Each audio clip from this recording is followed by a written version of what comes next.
buckle up, because today we're diving back into the darkest skies of aviation history. These are 5 of the most disturbing and haunting plane crash deaths ever recorded. From final moments filled with panic to mysteries that still baffle investigators, Part 2 uncovers chilling truths behind crashes that left a permanent scar on the world. Let's get into it.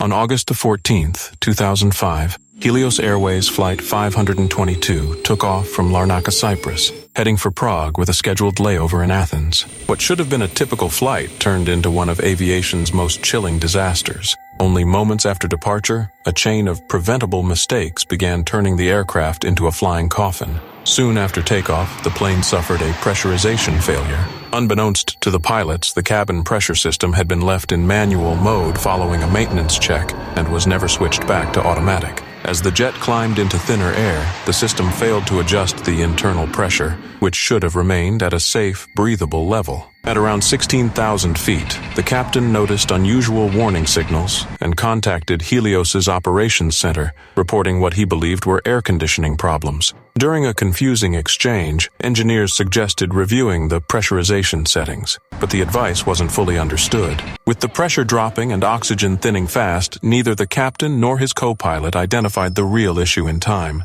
By the time the aircraft reached 28,900 feet, all radio contact had ceased. The crew and passengers were slipping into unconsciousness, victims of hypoxia, a condition caused by lack of oxygen. At 34,000 feet, emergency oxygen masks dropped, but in the freezing cabin, where temperatures outside reached minus 50 degrees Celsius, it's unclear how many were able to use them. Inside the cockpit, both pilots were incapacitated. The co-pilot was slumped over and the captain's seat sat empty. With the plane now flying solely on autopilot, it continued on its programmed course, completely unmanned. Greek air traffic controllers tried and failed to re-establish communication as the jet drifted toward Athens. By 11:05 a.m., the Greek military scrambled 2 F-16s to intercept the Boeing 737.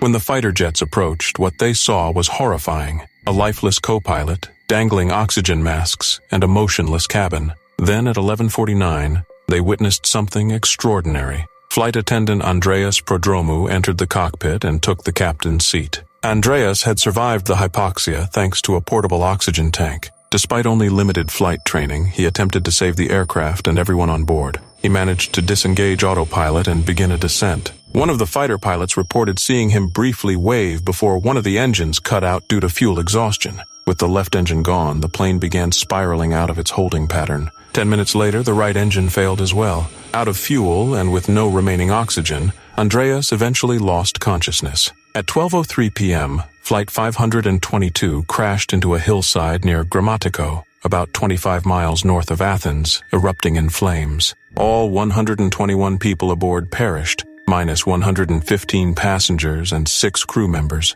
Forensic teams later determined many had still been alive but unconscious at the moment of impact. Most bodies were found strapped to their seats, frozen solid. Among the victims was the Sharupa family. Demos, who had returned to Cyprus from Australia, died along with his wife Margarita and their daughters, Sophia and Iana. Their youngest child, George, only 2 years old, had stayed behind with family and became the sole survivor of his household. Dubbed the ghost plane by the media, the crash shocked the world. Investigators traced the cause to human error, a maintenance oversight, and a fatal misunderstanding by the crew. Though several officials were eventually convicted of manslaughter by negligence, the emotional toll remains immeasurable. Andreas's final brave attempt may have prevented the aircraft from crashing into a populated area. His courage, though ultimately not enough to save those on board, likely spared countless lives on the ground. On October 13, 1972, a chartered plane went down deep in the Andes Mountains, sparking one of the most extraordinary and terrifying survival stories ever told. The aircraft, a Fairchild FH-227D, was flying from Montevideo, Uruguay to Santiago, Chile when disaster struck. What started as a routine flight turned into a nightmare at 3,600 meters above sea level in sub-zero conditions. On board were 45 people, including players from the old Christians Club rugby team, along with their friends, family, and supporters. From the outset, the odds were stacked against them. The plane was overloaded and underpowered, forced to navigate unstable weather over one of the world's highest mountain ranges. After being delayed overnight in Argentina, the plane took off the next afternoon. But as it approached the Andes, co-pilot Lieutenant Colonel Dante Hector Lagorara misjudged their position, thinking they had passed the Chilean town of Curaçao. He began a descent far too early, while the aircraft was still deep in the mountains. Moments later, the plane slammed into a ridge. The crash was devastating. The wings and tail broke off immediately, and the fuselage rocketed down a glacier at more than 350 kilometers per hour before it finally came to a violent stop. 12 people died instantly or within hours, including the pilot, Colonel Helios Cesar Ferradas, who was crushed on impact. Several passengers were flung from the wreckage. Among the survivors was 22-year-old Fernando Parado, who suffered a fractured skull and remained unconscious for 4 days. When he awoke, he was surrounded by death. His mother, sister, and many close friends were gone. The remaining 33 survivors were stranded in the frozen wilderness,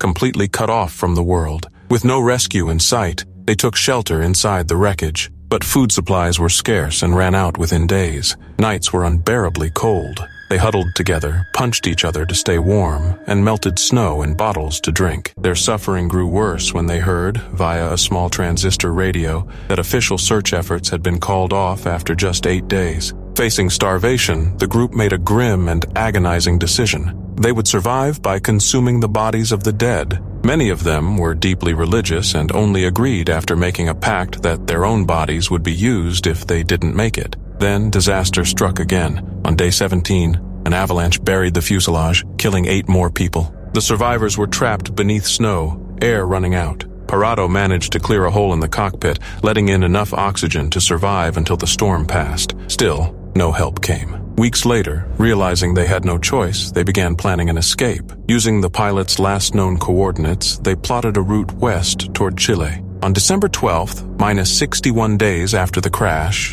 Parado, Roberto Canessa, and another man set off into the mountains. They climbed Mount Sailor only to discover they were still deep in the Andes. The third man turned back, but Parado and Canessa pressed on, hiking nearly 54 kilometers over 7 grueling days. Eventually, they encountered a Chilean muleteer who understood their plight and sent for help. Parado and Canessa were rescued and taken to a nearby village where a recovery operation was launched. On December 22nd and 23rd, helicopters reached the crash site and rescued the 14 remaining survivors, minus 72 days after the crash. The ordeal made headlines worldwide, a powerful story of endurance and human will. Yet each survivor carried deep emotional wounds. For Fernando Parado, it wasn't just a tale of horror, but of friendship, courage, and the ultimate sacrifice that allowed him to live.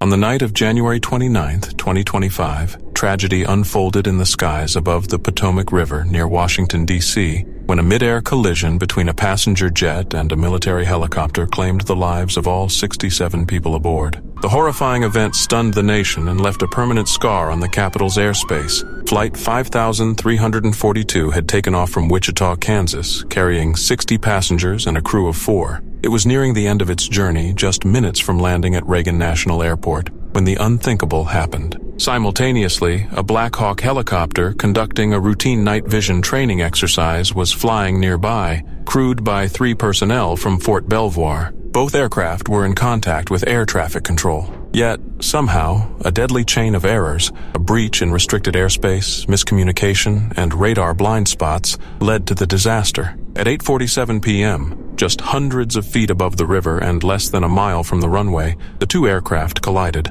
A violent fireball erupted in the night sky, captured live by a riverfront webcam. The commercial jet, a 20-year-old regional aircraft, had recently been added to the Kansas-DC route. The Black Hawk, typically used to transport high-level government officials, was flying with no passengers, only its crew. Despite the vastly different missions, their paths fatally crossed. Among those lost on Flight 5342 were 28 individuals linked to the U.S. figure skating community. The group, including young athletes, coaches, and family members, had just attended the U.S. Figure Skating National Development Camp. Their dreams of Olympic glory were destroyed in an instant. The Skating Club of Boston suffered devastating losses, including talented teens Spencer Lane and Jenna Han, their mothers, and world-renowned Russian coaches Eva Shishkova and Vadim Nomov. who had devoted their post-competitive careers to mentoring American youth. The aircraft crew, too, left behind stories of dedication and hope. Captain Jonathan Campos, 34, was a seasoned pilot known for his focus and passion. His co-pilot, 28-year-old Sam Lilly, was newly engaged and had quickly gained respect within the airline. Flight attendants Ian Epstein, remembered for his joyful spirit, and Denasia Elder, a mother of two and beacon of strength for her family, were also lost. Other passengers included people like Grace Maxwell, a college student studying biomedical engineering, who had just returned from her grandfather's funeral. Lawyers Sarah Lee Best and Elizabeth Keyes, both known for their work in justice reform, were among the deceased, along with Howard University professor Kaya Duggins, a prominent civil rights attorney whose death sent shockwaves through the legal community. On board the Black Hawk were 3 military service members: Captain Rebecca Lobach, a 28-year-old undergoing her annual night certification; Chief Warrant Officer Andrew Eves, 39, the evaluator overseeing the flight; and Staff Sergeant Ryan O'Hara, 29, a new father whose loss left a young family grieving. In the aftermath, the National Transportation Safety Board released a preliminary report pointing to a dangerously narrow vertical gap between the helicopter's authorized air corridor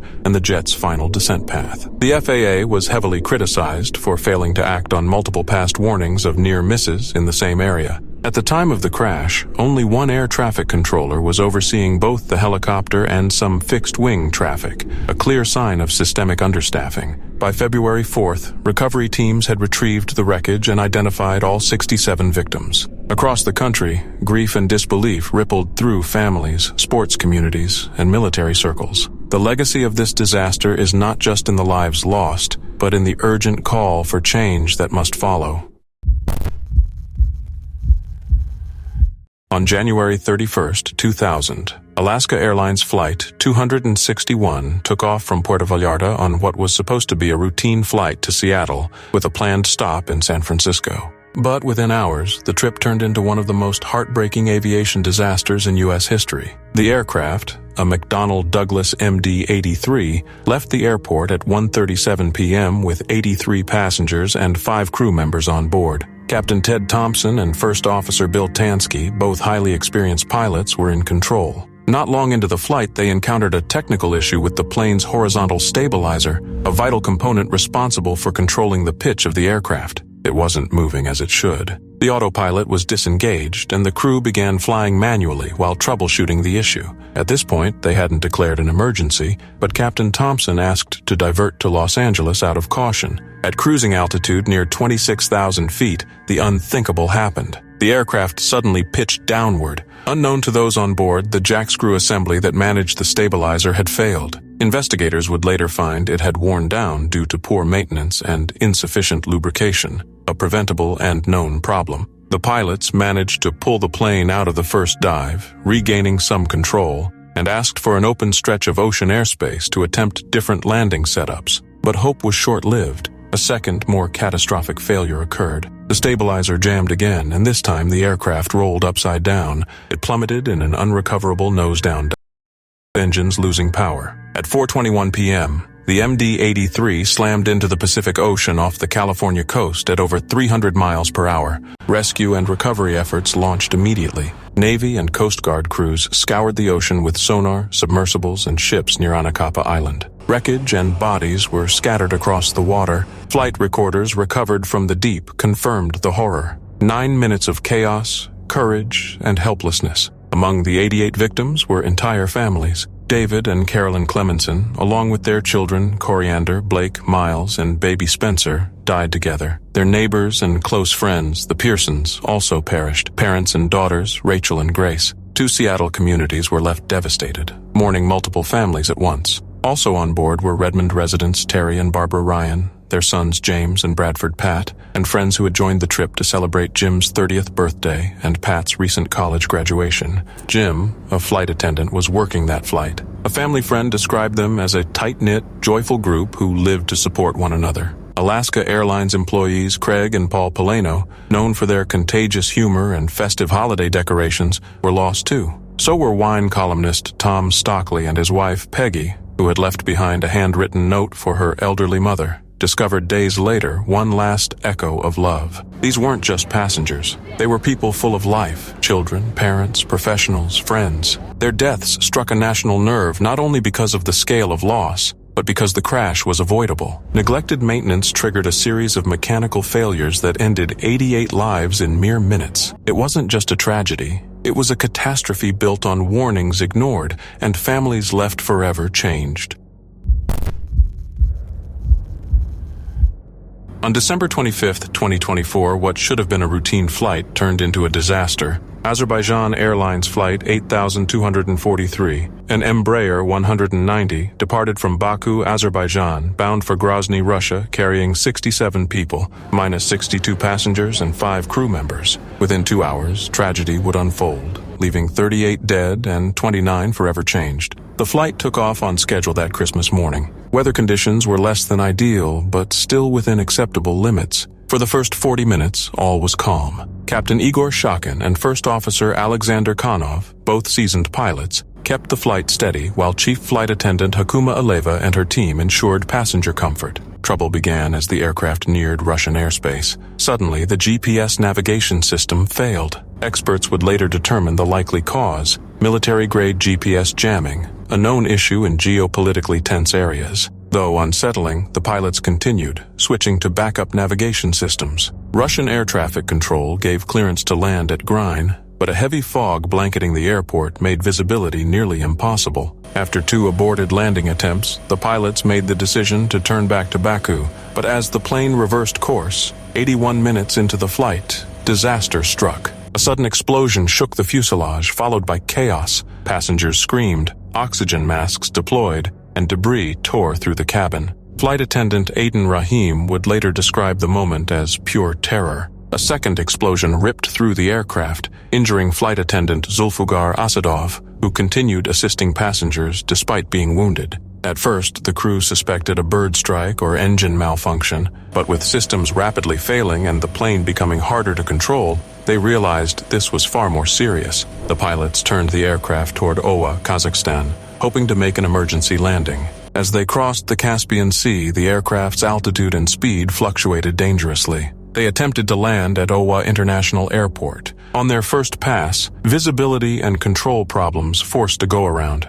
On the second attempt, the plane never made it. Just 3 kilometers from the runway, the right wing clipped the ground. The aircraft broke apart, tumbling across a field before bursting into flames. The crash site was horrific. Flames, smoke, and twisted metal scattered across the field. Emergency responders worked frantically, pulling injured survivors from the wreckage. One video showed a woman crying out for help, trapped under debris. Of the 67 aboard, 38 were killed, including both pilots and Chief Flight Attendant Aleva. Her final words over the intercom were, "Everything will be fine." Her family later said she died doing what she loved, caring for others. The 29 survivors suffered broken bones, burns, and deep psychological scars. Among them were 2 children, both traumatized but alive. As investigators combed through the site, they made a shocking discovery: missile fragments near the wreckage. Analysis pointed to a surface-to-air missile, likely from a Panzer S-1 defense system.